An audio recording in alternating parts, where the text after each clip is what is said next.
We talked a lot on Sunday about how what Jesus wants from us is us. He wants our love. He wants relationship. But one of the things that we didn't get to talk about a whole lot specifically was, well, how do we do that? How do we actually grow in relationship with Jesus?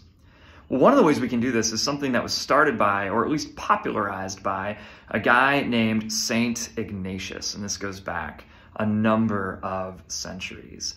Saint Ignatius recommends reading the stories of the gospel by imagining yourself in the scene. And here's how he suggests you do this. First, begin with a time of prayer and simply ask Jesus to guide your reading. Then take the story that you're looking at and read through it a couple of times. But you're not reading to analyze it or to get anything out of it. You're simply reading it as a story and to get yourself familiar with the details of the scene. And once you've done that, you can close your eyes and imaginatively enter into the scene and look around and begin asking yourself questions like, what does it look like? What does it sound like? What does it smell like? Where is Jesus? Who is he talking to?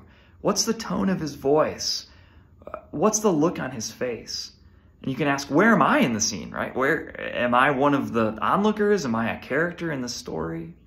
And as you're imagining yourself in that scene, you can pause and begin a time of prayer or conversation with Jesus and simply talk with Jesus about what you've just seen. What follow-up questions do you have for him, and how do you sense him responding to your questions? And even if you don't sense anything in particular, you can simply spend that time just being present with Jesus. So that's one way. It's certainly not the only way to be present with Jesus or to read scripture, but it's one way that Christians across the centuries have found helpful in developing a deeper relationship with Jesus. If you'd like to watch the whole sermon, I'll link it to this video. But that is this week's Sermon B-Side. Thanks for watching.